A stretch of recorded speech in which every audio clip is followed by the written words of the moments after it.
Hello, it's Jennifer. Today is Tuesday, June 27th. It's been really hot here in Southern California for the past week and a half.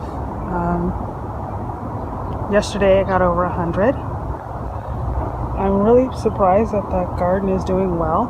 It's actually looks like it's thriving, which is beyond my expectations. There's the absurd corn patch. It looks like some ears are almost ready. The eggplants have taken off, and now I'm getting more eggplants per day than I can eat.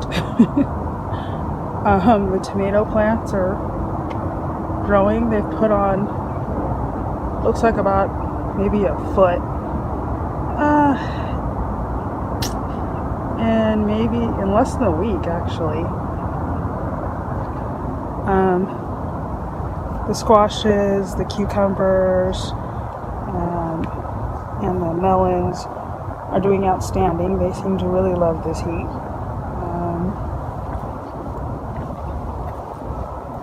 My third pumpkin just, boom, there it is. It seems that each pumpkin that I've grown so far has gotten bigger. So, I don't know if this plant's going to put out more pumpkins, but it looks like, oh, it's over here now. This guy, still going. I'm going to have to cut back some of this tomato here because parts of the plants are dead, and I need to understand what's dead and alive because there's a tangle of different tomato plants in this box. My bush steak tomatoes have started ripening. I put some bags on some of them to keep the birds off. But it looks like I can go ahead and harvest that one. And probably a few of these in these bags today. I'll probably go and give some to my parents. Because I don't know what to do with all these tomatoes other than make sauce. Here's one of my black crims. The tomatoes on this are also ripening, looking good. And here are a couple of peppers that I experimented with in this box, and it looks like the tomato trellis is providing them with enough shade to keep them cool enough to thrive. The mulch is probably helping also. This is the mouse melon. I have no expectations of this.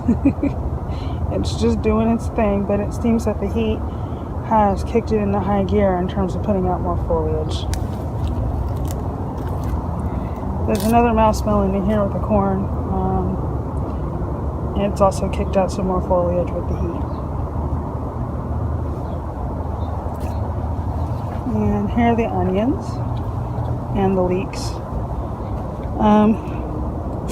The leeks look like they're about ready to be pulled. So we'll have some soup or something, or some stir fry soon. This is the kabocha. I need to put a tomato cage on it to start wrangling the vine.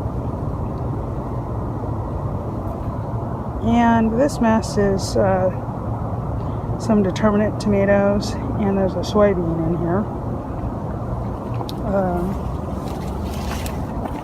The soybean has soybeans on it. I suppose I should pick some of these soon, particularly the ones at the bottom look like they're actually ready now. So, that's good. So since I haven't been able to come out into the yard for the past 3 days, it looks like things have gotten a bit overgrown. So I will come through, tie back this tomato, probably prune this eggplant. I got to deal with this mess over here too because they're starting to wander everywhere. And then there's that guy up there that's climbing the screen on my window. I need to redirect it. I raised the roof on these pepper beds last week, but it looks like I need to raise the roof again. Had some die off on the bottom of these plants, and that may have been because of the heat. But, you know, they're looking pretty good. Most of them are still alive. I pulled out some of the dead ones. It looks like this pepino plant is finally getting ready to put on some fruit, so I'm interested in tasting that. So lots of fruits hidden here and there. There are these heatless cayenne. They're very, very long. I cannot wait to taste these. And in the back there, you'll see there's some peppers on the plants. And then the Chinese long beans here, they ran a poll, so now they're joining together to do their thing. So I've decided that I'm interested to see what they'll do to compensate for no poll. So I've been leaving them alone. Who knows, maybe they'll decide to trellis along the top of this shade cloth, which I wouldn't mind. It'll give the peppers underneath additional shading and cooling. So, and that'd be a good thing.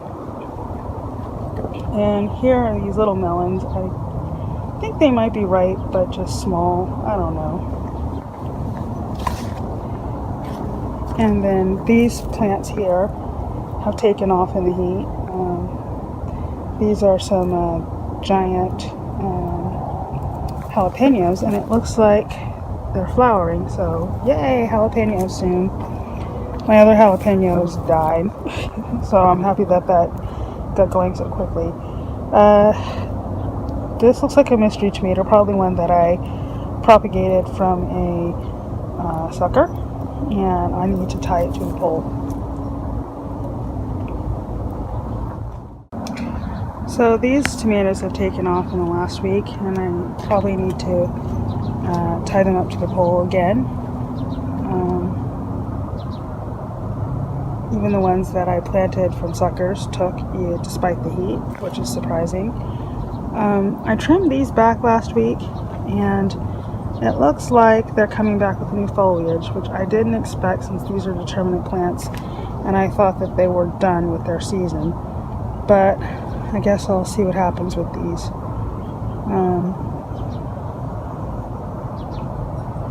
I don't know, maybe they like the heat. And then over here I have to deal with my anise.